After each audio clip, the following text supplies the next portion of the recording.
सबको मेरा नमस्कार। अत्यंत सुखद विषय है कि 13 जनवरी 2025 में महापुण्य कुंभ का आयोजन किया जा रहा है और ऐसा मानना है कि 144 साल के बाद ये एक योग ज्योतिष के अनुसार हुआ है, जो कि एक अत्यंत दुर्लभ संयोग है और इसमें अक्षय पुण्य प्राप्त कर सकते हैं, ये लोगों के अंदर मान्यता है। ये साधारणतः महाकुंभ 12 साल में एक बार आता है और लेकिन इस बार पुण्य महाकुंभ जो कि 144 साल में आता है। तो इसका जो ऐसे देखा जाए जो कुंभ है वो बहुत दिन से चल रहा है और ऐसे माना जाता है कि जो शंकराचार्य जी थे उन्होंने उनको पुनरुद्धार किए थे और ये जो देवता और असुर का जो समुद्र मंथन हुआ था तो उसके चलते हुए इसका प्रारंभ हुआ, ऐसे हमारे पुराण में वर्णित है। लेकिन आदि शंकराचार्य जो कि भारतवर्ष में 7वीं शताब्दी में पूरा भारत भ्रमण किए थे, उन्होंने इनका पुनरुद्धार किया था और उस समय में राजा हर्षवर्धन होंगे, उनका सहायता वो लिए होंगे, ऐसे हमको विवरण मिलता है। और ये जो इसका जो मूल उद्देश्य था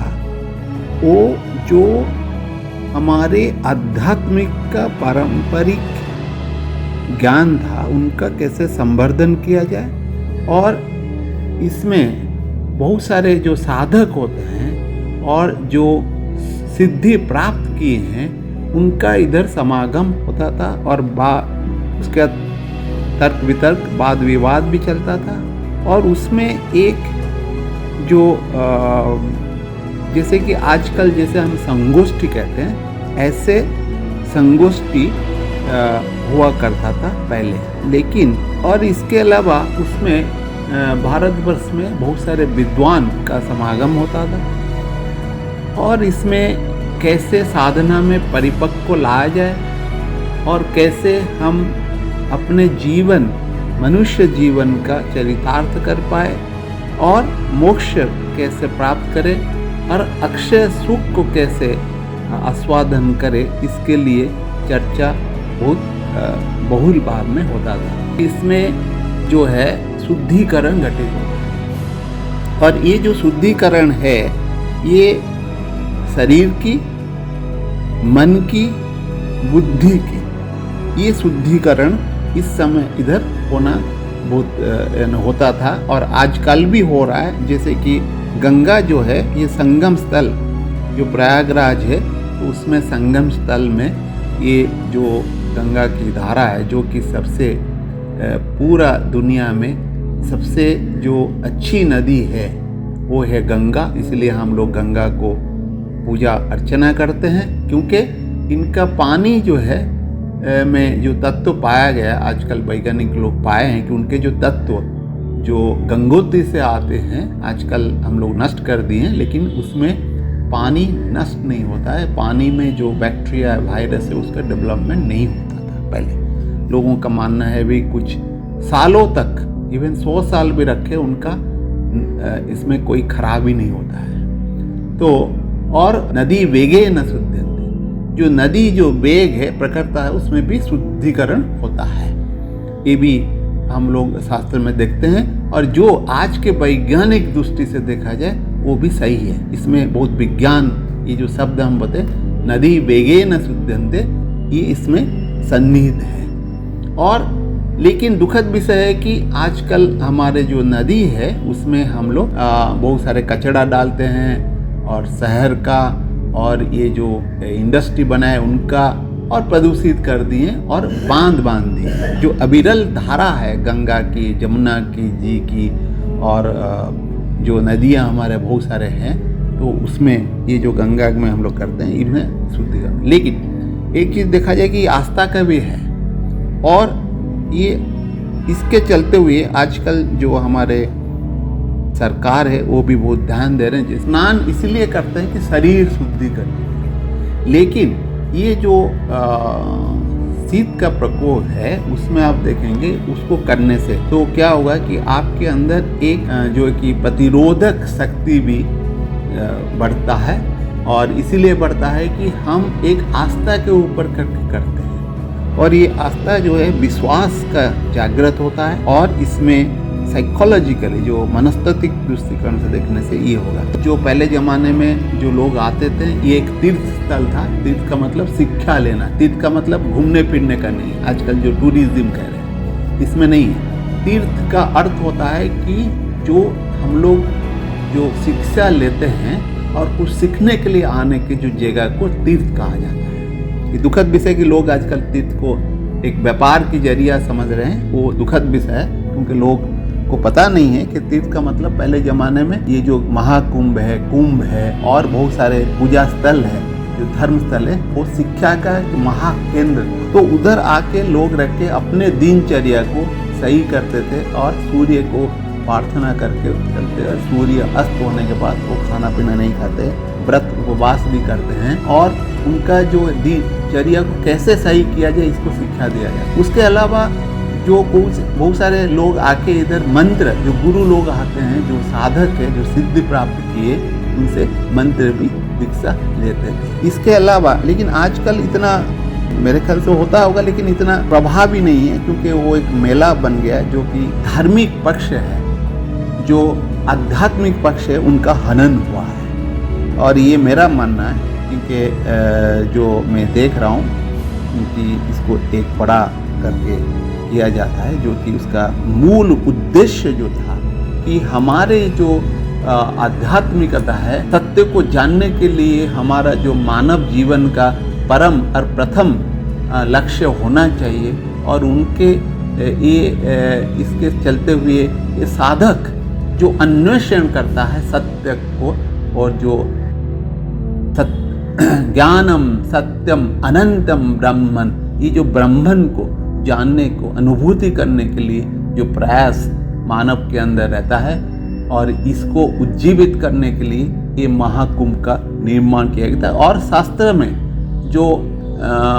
विकृतियाँ होंगे और कुछ लोग उसको अन्यथा लेते हैं, उनको भी तर्क वितर्क करके सही किया है। ये ऐसा देखा जाए, ये एक जो अनुसंधान करने के लिए जो संगोष्ठी होता है आध्यात्मिक विषय में, तो उसको एक बढ़िया शोध, जो कि ये दुनिया का अद्वित्व है। मैं जितना जानता हूँ कि दूसरे दुनिया में ऐसा नहीं है, क्योंकि हमारे कोई किताब में जो दिया जाता है, कोई पैगाम्बर ने लिख दिए हैं या कोई संत ने लिख दिए, उनको ऐसा नहीं कि वही सब कुछ है, क्योंकि हमारा जो है रहता है कि सिद्धांत और साधना करके, उनको अन्वेषण करके, तर्क, तथ्य और अनुभव के आधार पर आध्यात्म को या धर्म को आगे लिया जाता था। ये हमारा प्राचीन परंपरा है, और जो कि आधुनिक विज्ञान जैसे करता है ऐसे ही इसी तरह हम लोग भी पहले करते थे, लेकिन आजकल थोड़ा अंधविश्वास डूब गया। और ये भी एक जो महाकुंभ है या कुंभ है या पुण्य महाकुंभ है, ये एक सामाजिक एकता और समरसता को ये पुष्टिकरण करता है और तुष्टिकरण करता है, क्योंकि इसमें जात पात और पुरुष स्त्री जो भी विभाजित है समाज, उसमें एक समरसता की रस भी देखने को मिलता है, क्योंकि भगवान के सामने सब एक ही है, सब भगवान का संतान है। तो उसमें कोई बड़ा ऊंचा नीचा राजा, जैसे कि आजकल मिनिस्टर है, प्रशासक है, बड़े बड़े पद उपाधि धारण किए हैं, लेकिन उसमें कोई नहीं होता था। यद्यपि आजकल कुंभ मेला में ये सब देखने को मिलता है, जैसे कि साधारण लोग को वो अलग दृष्टि से देखते हैं, जो कि एक सही नहीं है। जो महाकुंभ या कुंभ का जो अवधारणा और कुंभ जिसके लिए बनाया गया था, उनका जो है आजकल नहीं हो रहा है। इसके अलावा इसको देखा जाए, बहुत लोगों का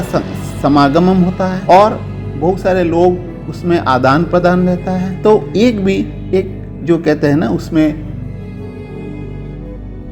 बाजारीकरण भी थोड़ा होता है, उसमें कोई ऐसे नहीं है, लेकिन आजकल ज़्यादा बाजारीकरण हो रहा है, जो कि ये जो महाकुंभ का या कुंभ का जो मूल उद्देश्य से वो हट रहा है। ऐसे एक आजकल एक मनोरंजन का जरिया बन गया है, उसमें तरह तरह की चीज़ें, वो जैसे खिचड़ी हो गया है, तो वो भारतीय परंपरा के अनुसार वो एक्चुअली इतना सही नहीं है। ये मेरा अपना निजी राय है। और सशक्तिकरण किया जाए, जैसे कि जो अनुसंधान करते जो साधक होते वो एक्चुअली वैज्ञानिक है, जो अंदर जो भाव है, जो अंदर ज्योति है, उनको अन्वेषण करते हैं और उनको समझते हैं, और लोगों को भी उनके द्वारा जो है कि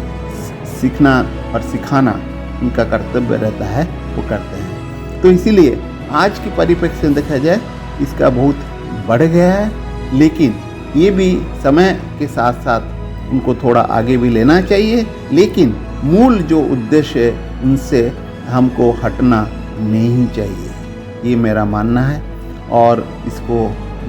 जो है कि देश और समाज और उनका उन्नति के लिए कैसे हमारे जो समाज में आजकल नैतिक अधोपतन हुआ है, जो सामाजिक असुरक्षा के भाव है, उनसे हमको निस्तार पाने के लिए ऐसे संगोष्ठी, ऐसे जो कहते हैं ना कि आध्यात्मिक संगोष्ठी जो है उनका महाकुंभ, क्योंकि ये अमृत है। जो मैं कहा था ना, ईश्वर और जो देवता और असुर के युद्ध हुआ था, वो इसलिए हुआ था कि जो अनंत आनंद और अमृत है उनको आस्वादन ये सिर्फ आध्यात्म के माध्यम से हो सकता है, जो वस्तुवादी दुनिया में इसका नहीं हो सकता है, क्योंकि ये क्षणिक है। कोई सुख वस्तु से, पदार्थ से मिलता है तो वो क्षणस्थायी होता है। जो अंदर की आवाज़ है, जो अंतर्जामी है, जो अंतर्ज्योति है,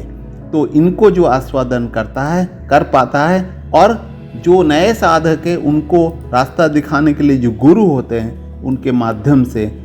इसको हो सकता है। और इसीलिए हम लोग कहते हैं कि गुरु शिष्य परंपरा को पुनर्स्थापना करना, और ये मेरा विचार है। और इसके अलावा भी आप देखेंगे कि इधर जो मैनेजमेंट होता है, कैसे सही ढंग से किया जाए, इसको सुचारू रूप से कैसे लोगों का समागम हो और कैसे लोग सही ढंग से रहे, इसमें भी बहुत सारे विदेशी लोग आके भी इसको देख के सराहना करते हैं। और हमारे बच्चे लोग जो छात्र छात्री है स्कूल कॉलेज में, वो जाके भी इससे सीखे और समझे, और कैसे इसको सही ढंग से, व्यवस्थित ढंग से व्यवस्था प्रबंधन किया जाता है और किया जाएगा, जाना चाहिए, इसमें भी शिक्षा प्राप्त कर सकते हैं। तो ऐसे जो महाकुंभ को थोड़ा दायरा को बड़ा ना करके जो मूल उद्देश्य है उन पे